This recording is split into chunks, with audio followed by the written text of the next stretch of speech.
حضرت موسیٰ علیہ السلام کی زندگی۔ اللہ کے پاک نام سے آغاز جو نہایت مہربان اور رحم فرمانے والا ہے۔ آج ہم ذکر کریں گے اس عظیم پیغمبر کا جسے اللہ تعالیٰ نے کلیم اللہ کا لقب دیا ہے، جن سے اللہ نے براہ راست گفتگو فرمائی، جنہوں نے دنیا کی سب سے بڑی باطل طاقت فرعون کا مقابلہ کیا اور جن کی زندگی میں بے شمار نشانیاں، معجزات اور عبرت کی مثالیں موجود ہیں۔ آئیے سنتے ہیں حضرت موسیٰ علیہ السلام کی بابرکت اور پرنور زندگی کا مکمل واقعہ۔ حضرت موسیٰ علیہ السلام کی پیدائش اس زمانے میں ہوئی جب مصر کا بادشاہ فرعون ظلم و ستم کی انتہا پر تھا۔ اس نے خواب دیکھا کہ بنی اسرائیل میں ایک لڑکا پیدا ہوگا جو اس کی بادشاہت کا خاتمہ کرے گا۔ پھر فرعون کو بہت خوف طاری ہو گیا۔ اس خوف میں اس نے ایک حکم جاری کیا کہ بنی اسرائیل کے پیدا ہونے والے تمام لڑکوں کو قتل کیا جائے۔ ایسے خوفناک دور میں حضرت موسیٰ علیہ السلام پیدا ہوئے۔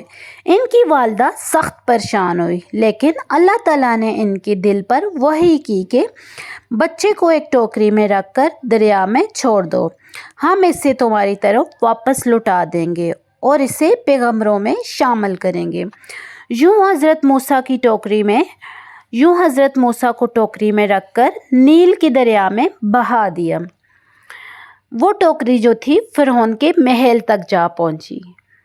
تو حضرت موسیٰ علیہ السلام کی پرورش اللہ کی قدرت سے فرعون کے گھر پہ ہوئی۔ اللہ کی قدرت کی ٹوکری بہتے بہتے فرعون کے محل کے کنارے جا رکی۔ فرعون کی بیوی آسیہ نے بچے کو دیکھا تو ان کے دل میں بے حد محبت جاگی۔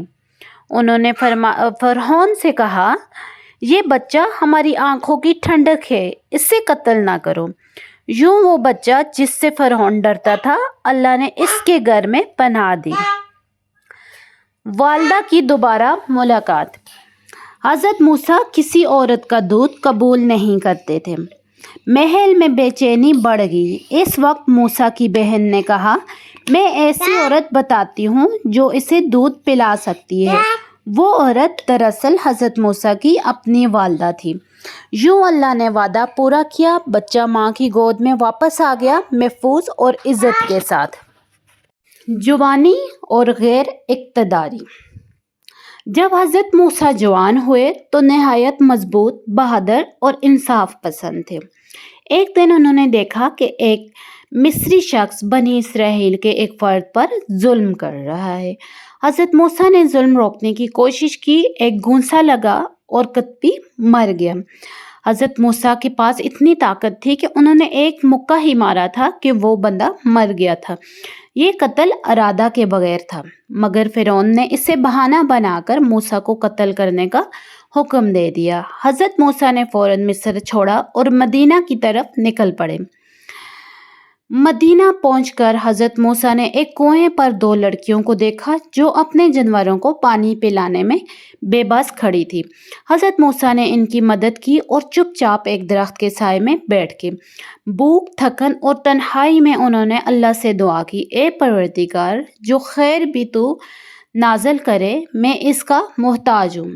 لڑکیاں اپنے والد حضرت شعیب علیہ السلام کے پاس گئی اور ان کی ایمانداری بیان کی۔ وہ لڑکیاں جو کنویں پہ کھڑی تھی اصل میں وہ حضرت شعیب کی صاحبزادیاں تھیں۔ حضرت شعیب نے موسیٰ کو اپنے گھر بلایا، انہیں آسرا دیا، عزت دی اور بعد میں ایک بیٹی سے نکاح بھی کروایا۔ حضرت موسیٰ نے کئی سال مدینہ میں قیام فرمایا۔ نبوت کا آغاز کیسے ہوا؟ ایک دن حضرت موسیٰ اپنے اہل و عیال کے ساتھ سفر پر نکلے۔ سرد رات تھی کہ دور سے ایک روشنی دکھائی دی۔ وہ آگ لینے کی نیت سے اس روشنی کی طرف بڑھے۔ یہ روشنی دراصل کوہ طور پر اللہ کی عظمت کا جلوہ تھا۔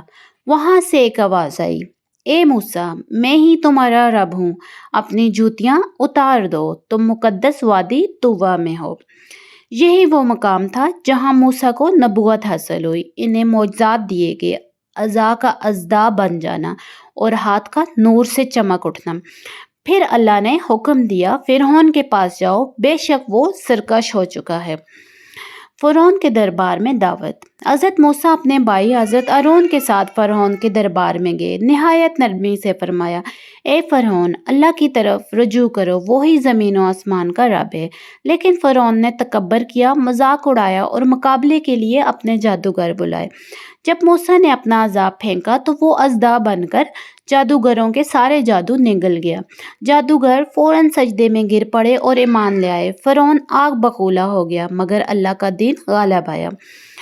بنی اسرائیل کی رہائی اور سمندر کا معجزہ۔ آخر کار اللہ نے حکم دیا کہ راتوں رات بنی اسرائیل کو مصر سے نکال دو۔ فرعون اپنی فوج کو ساتھ موسیٰ اور ان کے ماننے والوں کے پیچھے دوڑا۔ جب دونوں کے درمیان سمندر حائل ہو گیا تو بنی اسرائیل گھبرا گئے۔ تب موسیٰ نے عصا سمندر پر مارا اور اللہ کے حکم سے سمندر دو دھاری دیواروں کی طرح کھل گیا۔ بنی اسرائیل گزر گئے اور جب فرعون اپنی فوج سمیت داخل ہوا تو سمندر اپنی حالت پر لوٹ آیا اور وہ سب غرق ہو گئے، یعنی کہ فرعون اور اس کی جو ٹیم تھی وہ غرق ہو گئی، اور جو سچے لوگ تھے، مسلمان ہو گئے تھے، اللہ کو ماننے والے تھے، وہ حضرت موسیٰ علیہ السلام کے ساتھ سمندر پار کر چکے تھے۔ یوں اللہ نے سب سے بڑے ظلم کا انجام دنیا ہی میں دکھا دیا۔